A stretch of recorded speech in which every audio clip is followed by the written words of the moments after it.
time where our country is more diverse than ever and more divided than ever. What is the gospel? This isn't just good news for us, it's good news for the world. And so when we care for the world, we care for issues that impact the world. When we study the Gospels, we learn about Jesus' favorite themes. And clearly his favorite theme was God. The only way you really discover the good stuff of the kingdom is when we let God break apart our mediocre assumptions. For too long, we've preached a cross that is too small. We want the Word of God to be proclaimed in a way that people can listen and be changed for His glory and the building of His kingdom.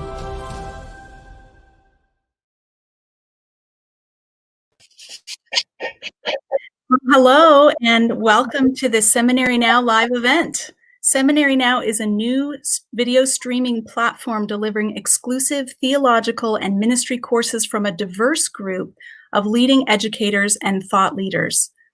I'm Carmen Imes, professor of Old Testament at Prairie College in Alberta, Canada, and it's a pleasure to introduce our teacher this evening, Dr. John Walton. Dr. Walton is professor of Old Testament at Wheaton College, where he's been teaching since 2001. Before that, he taught for 20 years at Moody Bible Institute, and he is the author of more than 30 books, mostly on the topic of the cultural and historical backgrounds of the Old Testament. It is such a privilege to have you here with us. John, welcome. It's great to be here with you, Carmen, on Seminary Now. Looking forward to our conversation. Me too. Tonight, we're going to give away 2 copies of Dr. Walton's book, The Lost World of Genesis 1, which is the book we're talking about this evening. For a chance to win, simply share this live stream on Facebook, and Seminary Now is going to draw 2 winners. And you can, if you're watching this Seminary Now live on the platform itself, then you'll find a link to the Facebook live stream in the chat, and you can head on over to Facebook and share that. You can share it for up to 24 hours after the event, and you can still be entered to win. So go ahead and feel free, those of you who are watching, to post your questions for Dr. Walton in the chat box at any time during the event. The first half is going to be live streamed on both seminarynow.com and Facebook.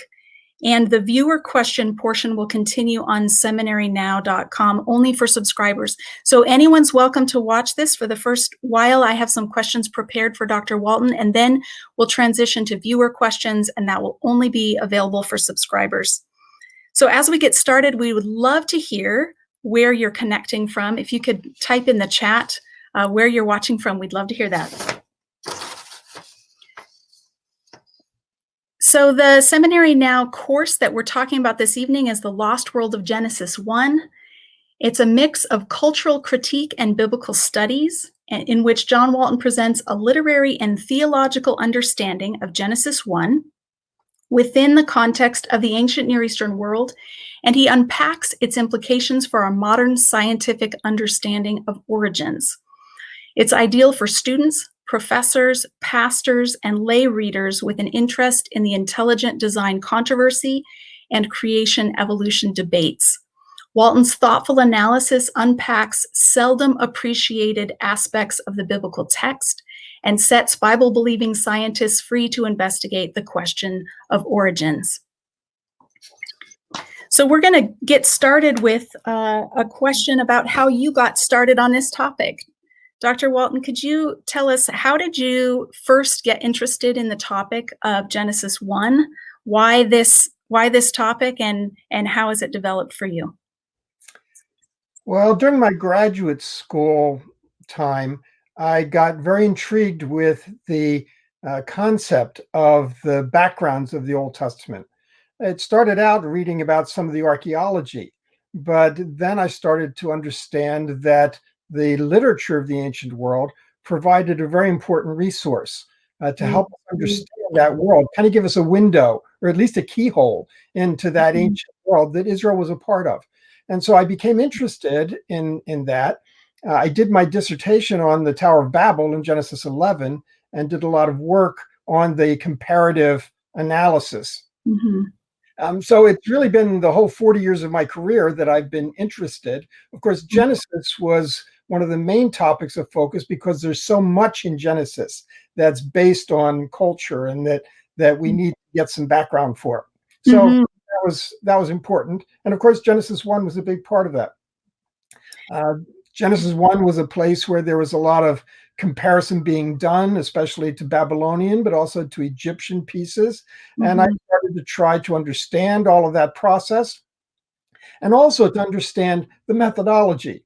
I've always been committed to the authority of the Bible, and sometimes I found that people who were doing comparative studies were undermining the authority of the text.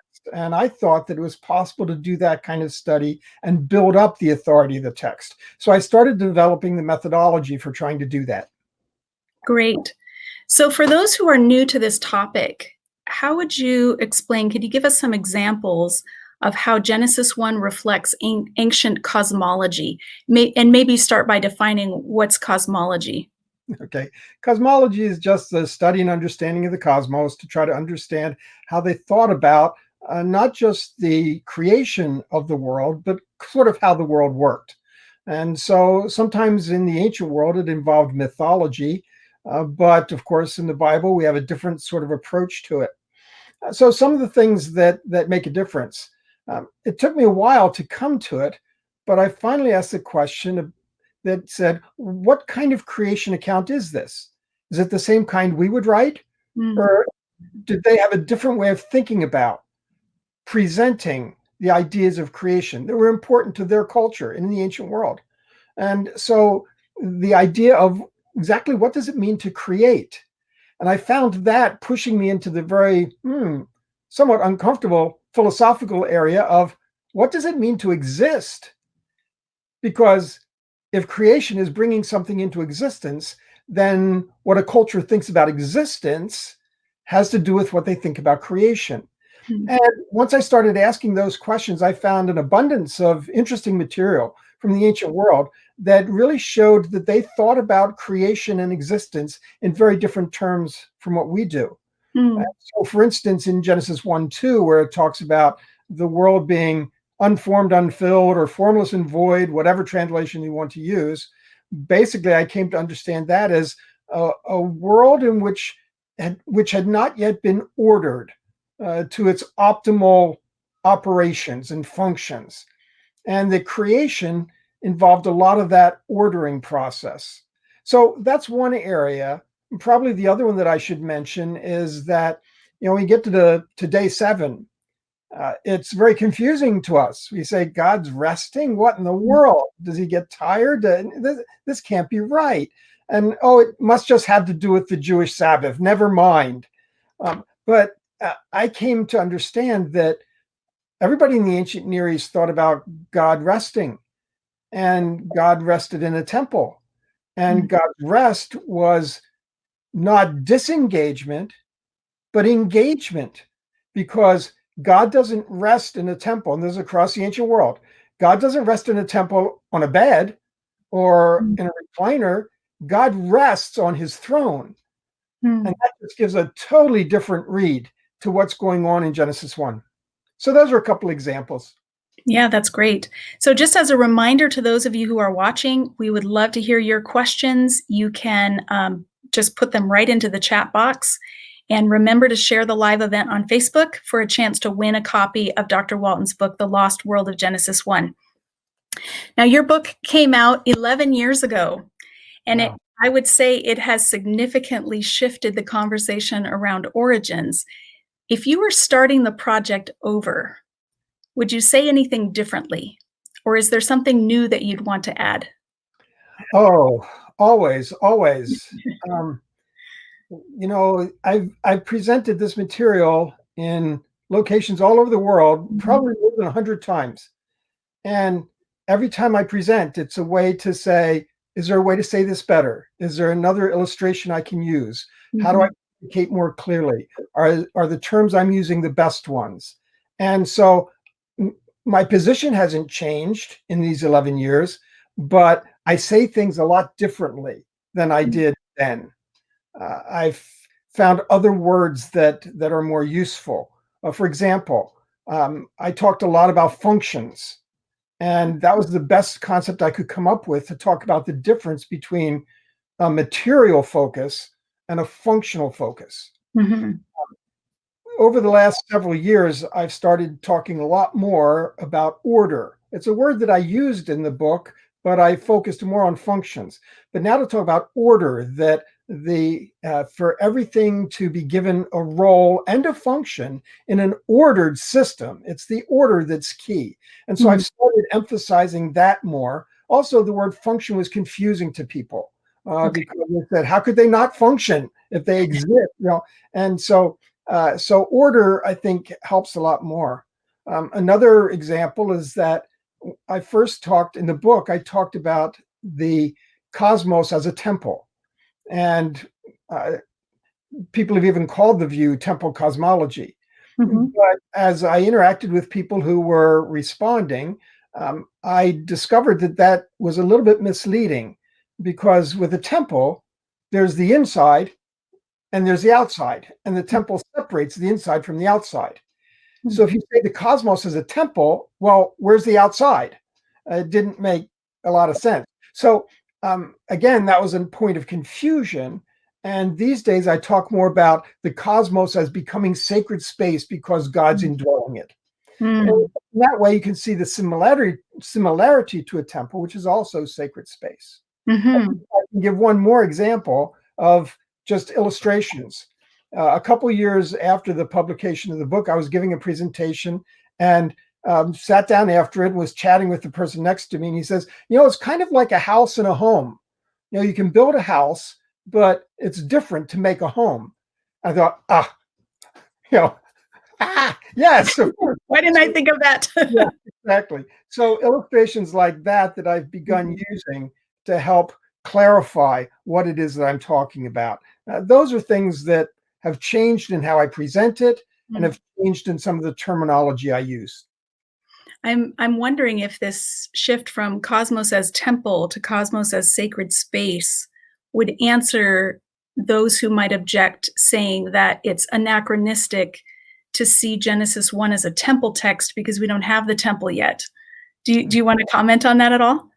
Well, that gets into the whole issue of when Genesis is written and what perspective it reflects.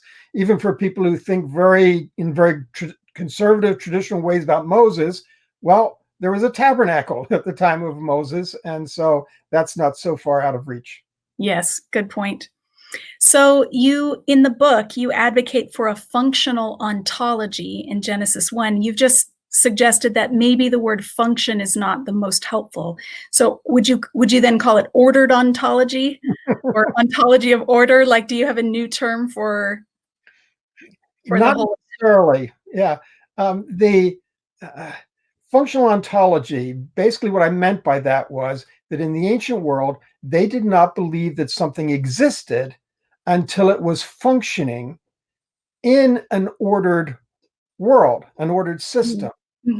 So to that extent, I still think of ontology in terms of being incorporated into an ordered system. So that's how order fits into the context. Sure. So in the book, you talk about how Genesis 1 is not so much answering the question of how matter came to be, but rather what it's for.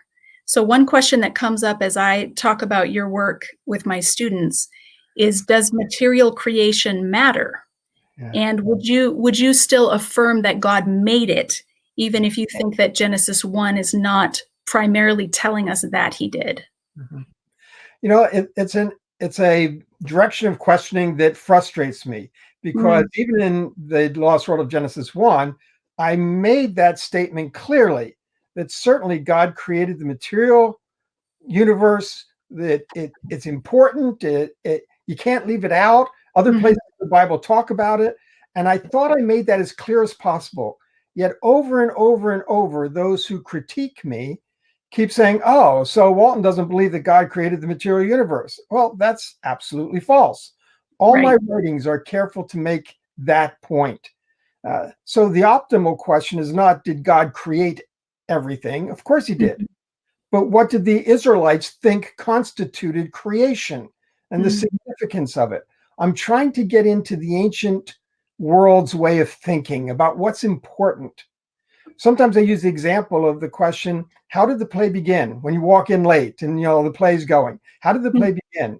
Well, somebody might say, well, here's when the script was written. And other people might say, well, here's when the set was built. And other people might say, well, here's how the cast was chosen. But none of those are the question I'm asking. They're all important. They're all true. They all have perspectives. And so I'm trying to get, what story are they telling? It's not a question of the theology of what God has done. God created everything in every way.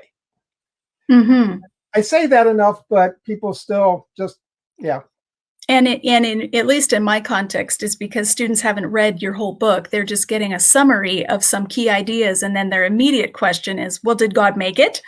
And so I always tell them, you say yes. Or instead of reading the book, they just read the critiques of it and echo the critiques that other people have made. Sure. Next question I want to ask sort of piggybacks on what we've just talked about. This is a very controversial part of the Bible, and speaking publicly about Genesis 1 is risky because people have deeply held opinions and beliefs about it. So what would you say to pastors and teachers who've become convinced of your view and they want to introduce it in their classrooms or churches? How can they do so without dividing their congregation or causing some kind of firestorm? Do you have any advice? Absolutely. One is start with method. I start all of my presentations that way because it's important for me to gain the trust of an audience, trust in the sense that I am a person who believes deeply in the authority of Scripture, and that nothing that I'm going to say is something that I would find threatening to the authority of Scripture. So in that sense, that's where I would start, because once you get the methodology laid down and people on board that this is about authority, accountability, etc., then it can be smoother going. Secondly, of course, they can introduce the ideas sort of neutrally. And by that, I mean secondarily. Instead of a pastor preaching on it or leading a class on it, they could watch some of my video presentations.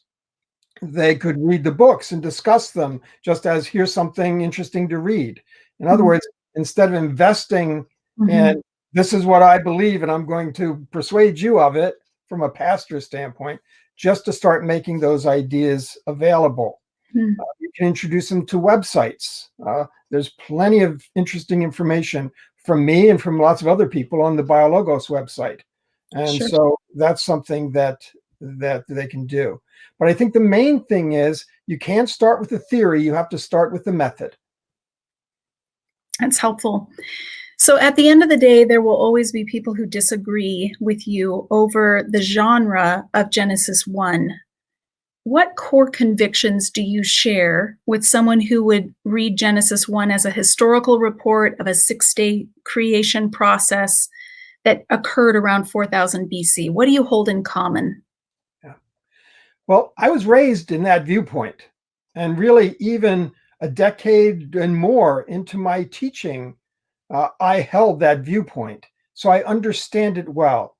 And I frequently say, I respect that they are trying to make Scripture central, to make it work, to understand it. And so I respect that. And I would never want somebody to adopt a viewpoint that would lead them to feel like they're watering down their concept of the authority of the text. If they can't see their way to any other position without feeling like that, well, stay where you are. We disagree, but that's okay. We agree about basic things. That is, that God is the creator of everything in every way. We share that belief, and that the Bible is authoritative, but that it has to be read with accountability. That's something that I think is important, and that's something I try to stress. We agree that Genesis 1 and 2 provide a view of reality. Now, it becomes a more complicated discussion if someone wants to try to use the word history. Mhm. But just because history is problematic doesn't mean that myth is the other option. Uh, or it doesn't mean that poetry is the other option. It's a much more complicated conversation. Mhm. But the idea of reality, that Genesis 1 and 2 provides a real understanding of creation. And so I think we share those kinds of issues. We share a fervent desire to read Scripture well, to be faithful interpreters. Yes. Good. Thank you. Mhm. We have a question from Gregory Richardson in the chat. Gregory is watching from the Netherlands, or he's from the Netherlands via the Caribbean, via Dallas, Texas. So this is a world traveler guy. And he's asking, does anywhere else in the Bible describe material creation? In the Old Testament, there are a couple passing comments. God laid the foundations of the earth. Okay, Hmm. but it doesn't describe anything about it. It just makes a Hmm. blunt statement. And of course, you can go to the New Testament, and whether it's John 1 or Colossians 1 or Hebrews 1 or Hebrews 11, you can find statements, both visible and invisible, those Hmm. kinds of ideas. Yes. So, yes, I think the Bible certainly does um, support that, but it doesn't really delve much into it. When they want to tell the story, they tell the story of God establishing order, because to them, that's a high value. Mm-hmm. Just a reminder for those of you who are watching, you are welcome to type your questions into the chat on Facebook Live. We would love to entertain your questions. We have one here from somebody else watching. I don't have a name. The question is, with an eye on Job 38, verse 7, do we have any information on when the sons of God were created? This, I assume, is a reference to Genesis 6 as well. Yes. And no, we don't, because when the Bible tells its creation story, it's interested in God bringing order to our world. It's not trying to tell you how God created everything. God did create everything, but that's not what it's going to do. So no, it doesn't. They are created by God, whoever they are. Mm-hmm.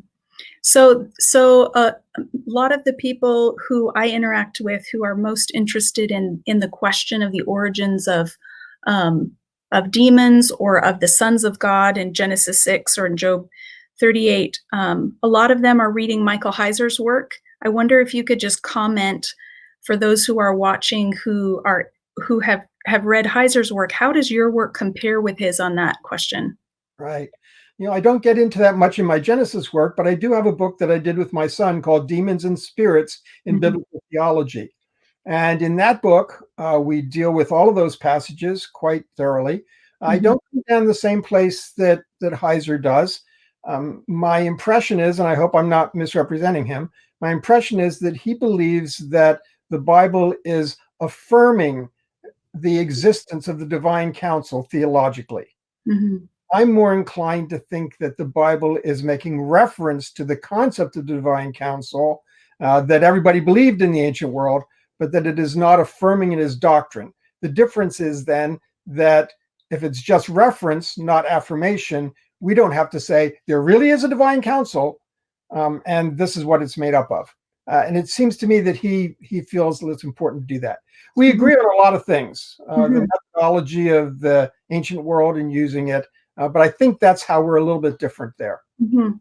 So for those who are watching, who just had a panic attack because you suggested that not everything that the biblical authors believed to be true about the world is actually true about the world, can you talk them off the cliff? Sure. They believed in a flat earth and a solid dome in the sky, and that's not an affirmation that everybody has to believe now from here on. That's simply a reference to how they thought about the world, and God worked within that. That's called accommodation, and everybody, Christian interpreters have always accepted that idea.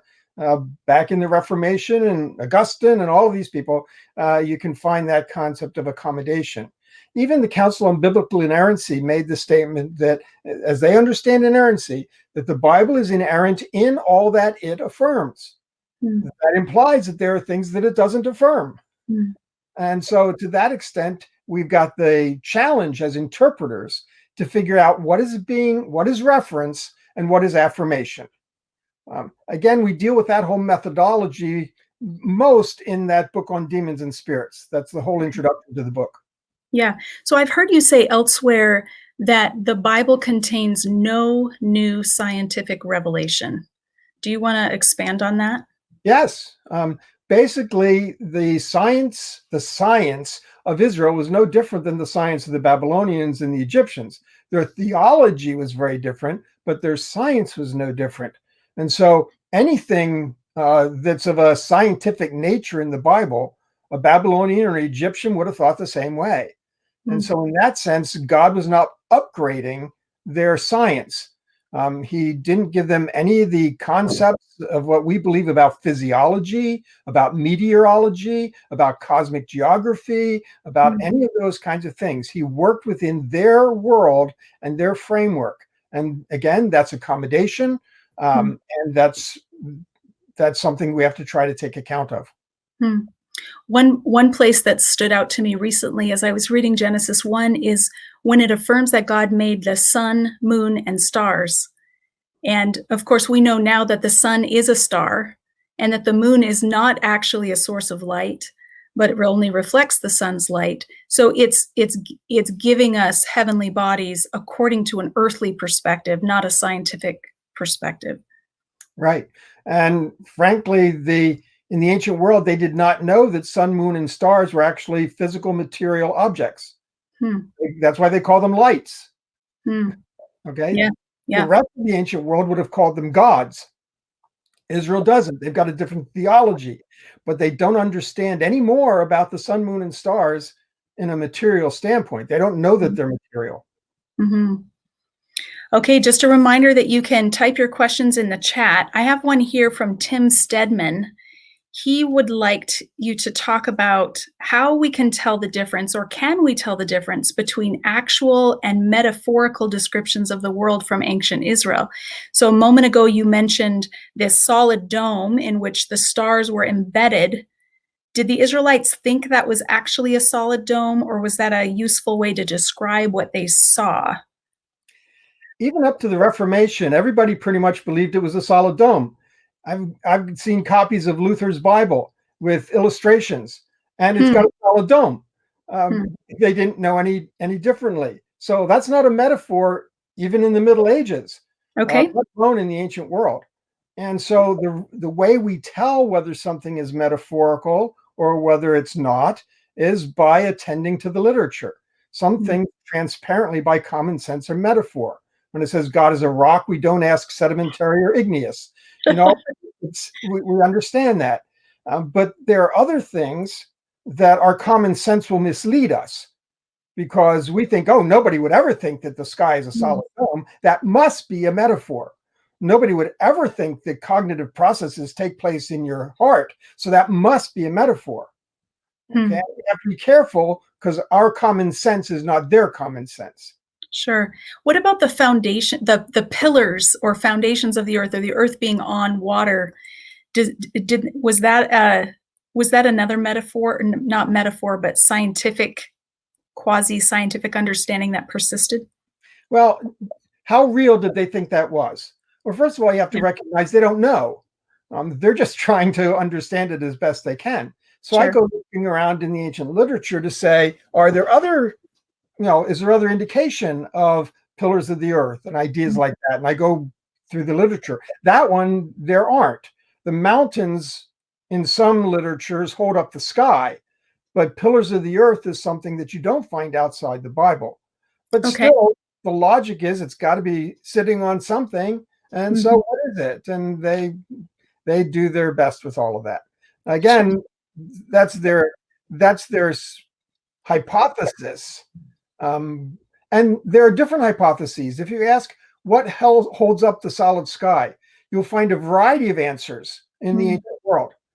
So sometimes it's mountains, sometimes it's chains and ropes, all kinds of ideas. So they were giving it their best shot. Sure.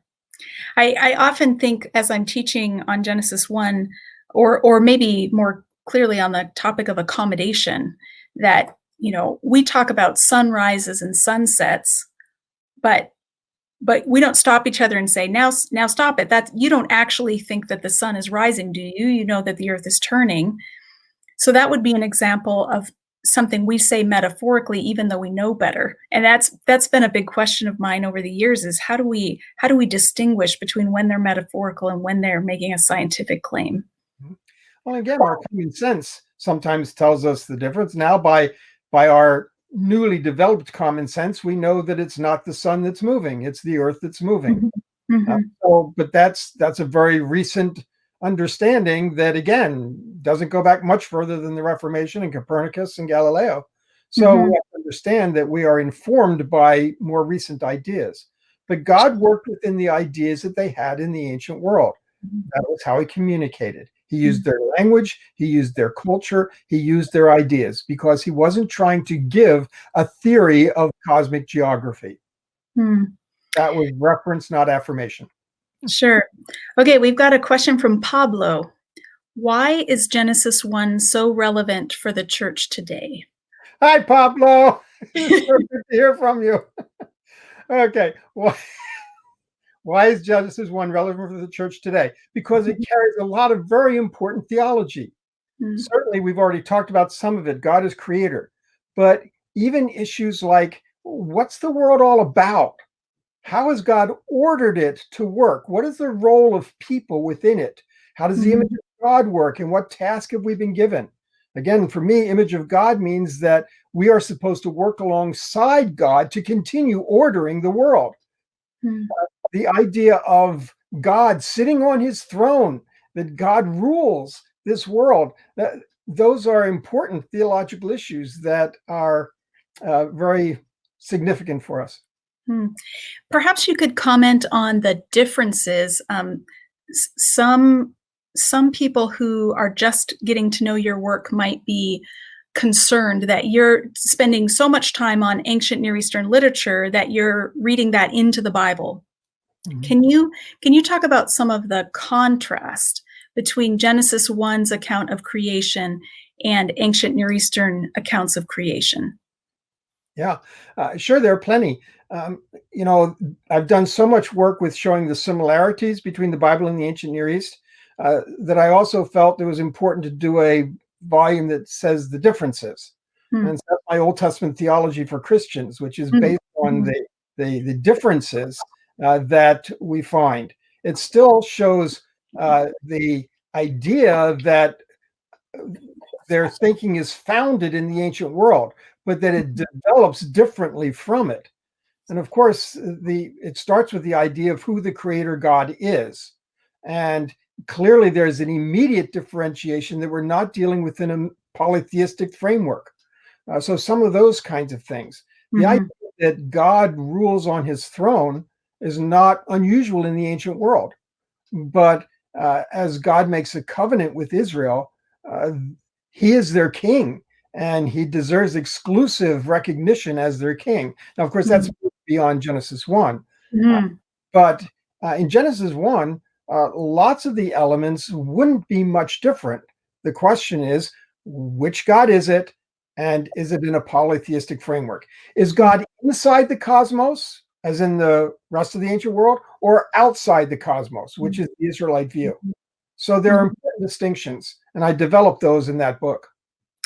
Would you say that there is any conflict in Genesis 1? There's of course other ancient Near Eastern texts, creation texts, in which creation is birthed in a war between the gods, and it's slaughtering gods and using their blood to make things. Do you see any conflict in Genesis 1? No, absolutely not. In a chapter in that Old Testament theology book, reflecting an article that I did, it really tries to demonstrate that chaos kampf, the warfare in the chaos, is really not a part of biblical thinking at all. It's not in Genesis 1, and it's really not even very much in the Hebrew Bible, with the exception of maybe a couple passing references. So no, that's another difference. On the other hand, some people read Genesis 1 as polemical, arguing against the ancient world. And I don't I don't go that direction very much. It's clear that they are presenting a different viewpoint, but every time you're presenting a different viewpoint doesn't mean you're arguing against somebody or against something. After all, every time we speak the gospel, we're differing with Muslims. That doesn't mean we're arguing with Muslims. We're just presenting the truth as we see it. Okay. So I'm not inclined to the polemics, but clearly there are places where they are distinguishing themselves theologically. Good. We've got a number of other questions that have come in. Nathaniel is wondering, how would you advise someone from a confessional background who may emphasize and be nervous around comparative studies? How would that person build upon the creeds with this new information? And how should we treat church dogma before this information was available? That's a great question, Nathaniel, and not an easy one to answer briefly. Again, I go back to method. We are accountable to the authors of Scripture, and the authors are writing in a language, so we're accountable to that language. They were writing from a culture, so we're accountable to that culture. And our understanding is going to be improved for every little bit more of the ancient world we can understand that would have been part of Israelite thinking. So to that extent, it's very important for us to do that. That does mean that we're moving into new information that people who came before us did not have. Many of those people would have loved to have it because they try to talk about the Babylonian background and don't have access to resources. So we're doing something that is distinguishing us as making every attempt possible with every tool possible to be faithful interpreters. And that's what the church has always tried to do. That, until the Reformation, the church did not have the benefit of knowing Hebrew. And there's a lot you miss if you don't know Hebrew. And yet you can't say, well, the reformers should have just said, sorry, no Hebrew, because the people for 500 years before us didn't use it.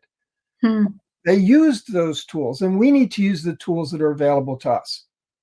We benefit from those who have gone before us, but we also have to use every new tool available to us within that framework of accountability. Thank you.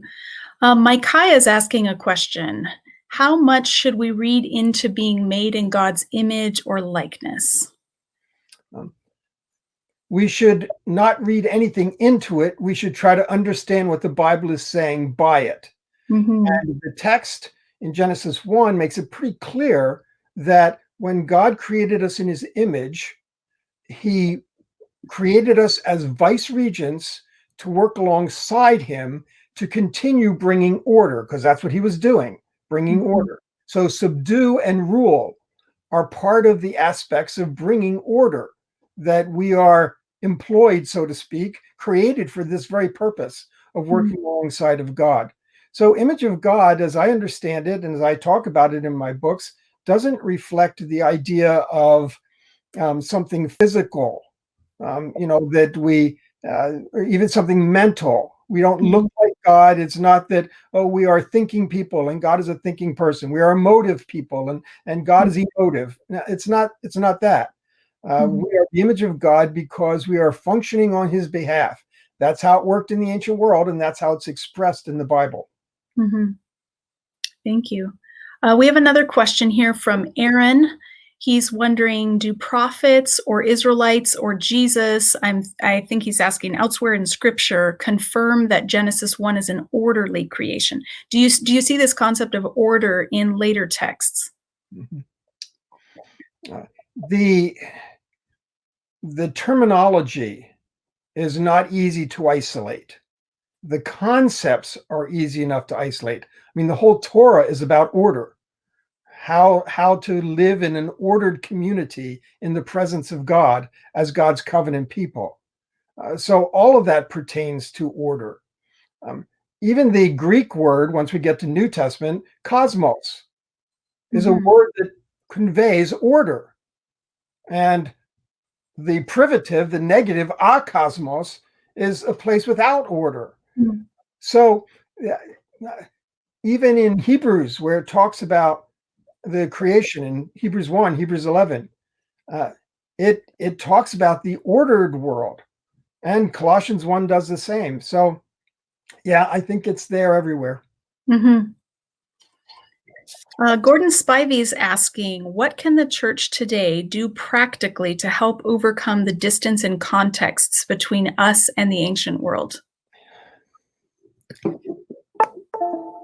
15 years ago, I would have said, boy, we're in trouble because we just don't have access except through technical journals in hidden places or inaccessible in German, and it wouldn't have been accessible. But there are a number of us, not just myself, who have spent the last 15, 20 years trying to produce resources that can produce resources that can give people access to that information. And that's the thing. We don't want people to have to become great experts and get PhDs. That's fine, but everybody can't do that. Everybody's not called to do that. So those of us who have that expertise have the responsibility to try to provide access to that information and help people understand it. Do you want to talk about the Cultural Background Study Bible just as an example? Sure. I was so glad when we were able to do that. I'm the general editor for the Old Testament, and Craig Keener is the general editor for the New Testament. And this is a study Bible that is geared specifically to background issues. That is, to answer questions, how were things in the ancient world, whether it's history, archaeology, literature, manners and customs, any of those things. This Bible incorporates the fundamentals of that into the study notes. So it's not a study Bible that talks about application or theology. Those are important things, and other study Bibles do that. But this is a Bible that provides the understanding of backgrounds that hopefully will illumine many texts as readers encounter. And if somebody would like to access that information and they don't want another study Bible, you've got the IVP Bible background commentary. That's, as I understand it, this is the same information, right? Or a lot of overlap. Well, the study Bible first based on that 5-volume that you've got behind you. So it was an abridgment of that 5-volume set. But then we also took the IVP study Bible and incorporated some of that information. And then I also did a lot of new writing. Okay. So the study Bible has kind of a combination of all of those. So I'm justified in owning all of these? Absolutely. Christmas presents, I mean. Yeah, I mean, if a church has a library, this 5-volume set is a fantastic thing to have because it's full color, just beautiful, giving people access to cultural historical backgrounds that they wouldn't otherwise know about. There's not a single source that has more visual content for understanding the Old Testament than that set. And as for the study Bible, I require all my students at Prairie to buy a copy of this. So if you're rich, I'm the reason why. And we read it alongside the text all the way through the classes because I want them to leave Prairie with a resource that will help them continue to access this information. A couple more questions have come in. Raim Kanete is asking, is God creating a new temple in Genesis 1? I don't think I would put it that way at all. God is creating the cosmos that he intends to inhabit. God is not in this cosmos, he's outside of it, but he plans to come into it and dwell in it. And so in that sense, it's like a temple because the cosmos houses God's presence. That's really the key theological point in Genesis 1, that God has created people to be in relationship with them and to dwell among them. And that's what he's doing. So he's not making a temple or building a temple. It's rather portraying the cosmos as having those temple-like qualities of God's presence. That's a helpful clarification. Stephen Bennett is asking, would shalom be an example of vocabulary indicating order in Hebrew? Yes, it's certainly one of them. Rest also does. Rest, the menucha, and shalom Um, the shalom in the Old Testament talks about how you feel about your situation. Hmm. And it generally reflects an absence of fear. And when there's an absence of fear, then there's shalom and there is a sense of order. So that's certainly one of the words you could say is part of the vocabulary of order in the ancient world. Mm-hmm. Hey, just as a reminder to those of you who are watching, feel free to put questions in the chat. If you have it, we're probably wrapping up here in a few minutes. So if there's something burning in your heart and you want to know, please go ahead and type it in. My question for you, Dr. Walton, is for someone who's finished your course in seminary now, and they would like to take the next step to dig into the cultural background of the Old Testament. We've already looked at a few resources that are helpful for general purposes. Do you have anything else that you would recommend for the eager student? Yeah, certainly one that we haven't mentioned yet is the book I did called Ancient Near Eastern Thought and the Old Testament. This is a book that doesn't go by biblical passage and doesn't focus on a biblical passage, but it talks about all of the different aspects of thought in the ancient world. Like, how did they think about the gods? How did they think about their worship? How did they think about ritual? How did they think about divination, about history, about law? And it has chapters on all of those that people can get a better sense of the ancient world. There are also a couple books that I didn't write that I'm glad other people did that can be helpful. One that I think about is by Giesbert van den Brink called Reformed Theology and Evolutionary Theory. My work is basically textual analysis, whether it's biblical or ancient Near East. I'm not a theologian per se, but van den Brink is. And so he's addressed lots of the theological topics, which of course pose questions that people have. Mm-hmm. So that's one that I would recommend. There's another recent book by John Hilber called Old Testament Cosmology and Divine Accommodation, an excellent book that talks about that whole aspect of methodology. Mm-hmm. So both books that came out this year, very important books. Mm-hmm. Thank you. That's good to know.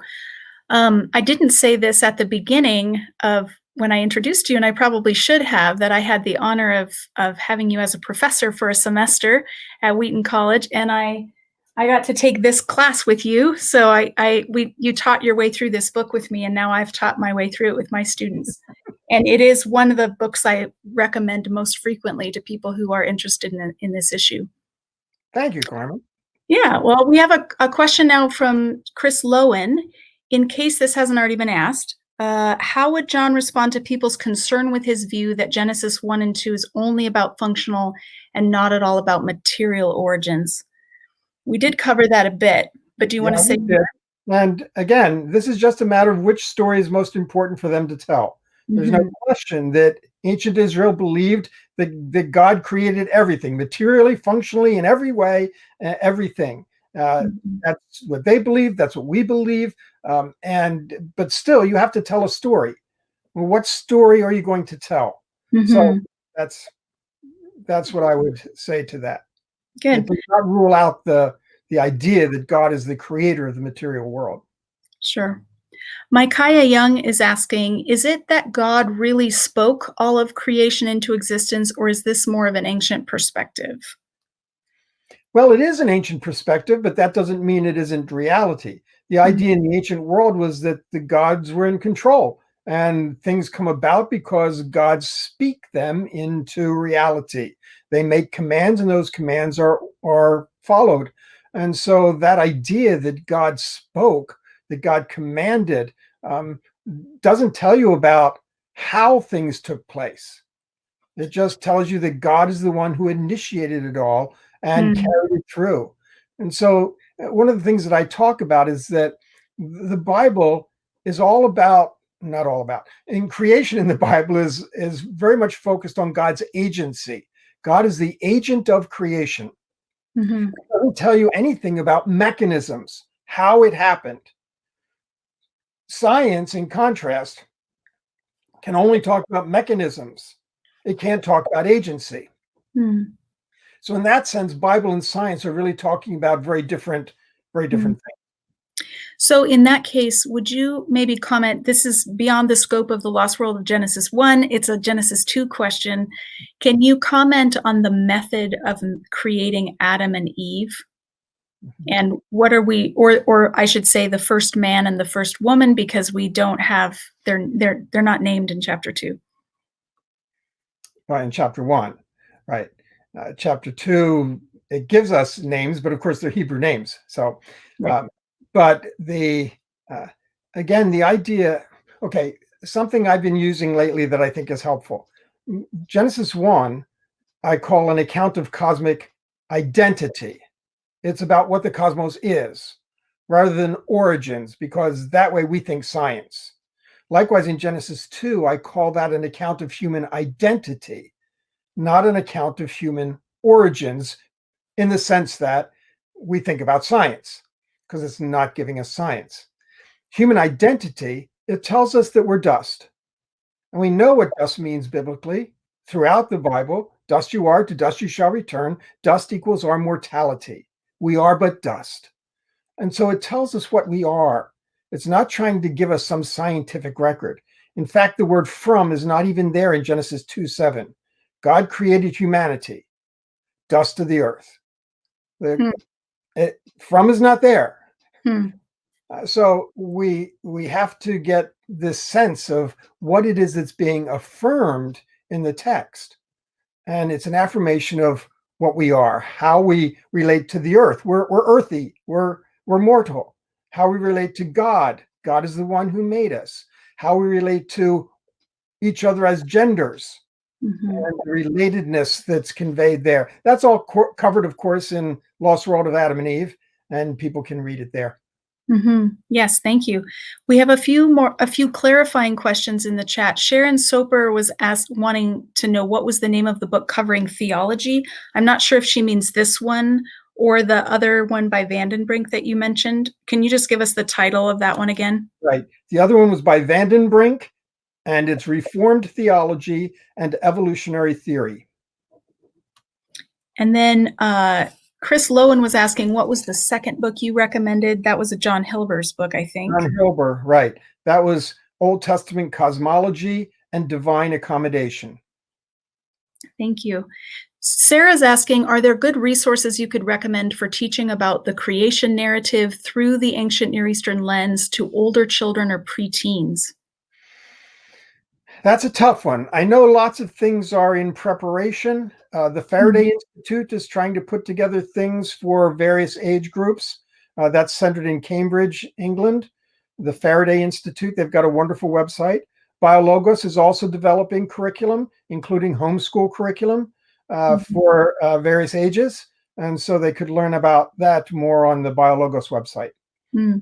I would just add that I think that the Lost World of Genesis 1 is quite accessible. So I would think you could go through, if you had an eager teenager or even a preteen, you could read this together and have conversation about it. Let's see. Gordon is asking, have you ever successfully taught this perspective to an 8-year-old asking for a friend? No, I haven't. I did occasionally, well, for years I taught 6th grade Sunday school, and that was 11 and 12-year-olds, and I did teach some of that information there. So I've done it that way, but not to 8-year-olds, no. Okay. We have a question here. What is, let's see. Oh, you made a comment about Genesis 2 that it gives them names, Adam and Eve names, but they're Hebrew names. I was actually thinking Adam and Eve aren't named until Genesis 3. So it's really just Adam and woman. I don't even remember what Eve is called in Genesis 2. In Genesis 2, he calls her Chava, Eve, right? So that, yeah. Isn't that in 3? Mother of all living, yeah, and all of those. Anyway, the significance of them being Hebrew is that the Hebrew language did not come into existence until after the time of Moses. So they couldn't have had Hebrew names. And that means those names are given to them by the Hebrew writers, and they are given with significance in mind, not just because those happen to be the names they called each other. Yes. Good. Israel has a similar question. What does it mean that Adam named the animals, and how is that related to what God does in chapter 1? Naming is connected to ordering, and therefore, one of Adam's tasks as he begins ordering is to recognize the nature of the creatures around him. And that's what the naming has to do with. Adam is ordering the world in reference to him. It's the job he was given, subdue and rule. And so that's what he's up to. Mm-hmm. Can you tell us, I think we're wrapping it up here. Can you tell us about your current writing projects? What are you working on these days? Well, the main thing I'm working on is a Daniel commentary. And so I've been hard at that for a couple of years. It's one of the academic technical commentaries. So it's going to be 1,000 pages and it's taking a lot of time. And Daniel's a very difficult book. So I'm learning a lot, reading a lot, researching a lot. And that's what I'm working on. Yeah, that's for the Nikot series. Is that right? Yes. Good. Yeah. Last time I asked you what you were working on, you rattled off 6 book titles. So well, Daniel's been too overwhelming, although I do have 3 books lined up after this one that I'm chomping at the bit to get to. And what are those? Can you tell us? Well, I'd like to do another Lost World book on prophets and prophecy. I would like to do a book that does kind of what we're talking about here. 10, 12 years later, are there things I would say differently? And so not so much a revised edition of Lost World of Genesis 1 or Lost World of Adam and Eve, but maybe something like advances in Lost World of Genesis 1 and 2, and talk about some of the ways I'm thinking in different ways or new ways about that information. I also, at this point, would like to do a guide to hermeneutics, not philosophical and technical, but just some tips, like the Bible is for us, but not to us. Basic things like that that can help us think about the Bible in better ways. That would be really useful.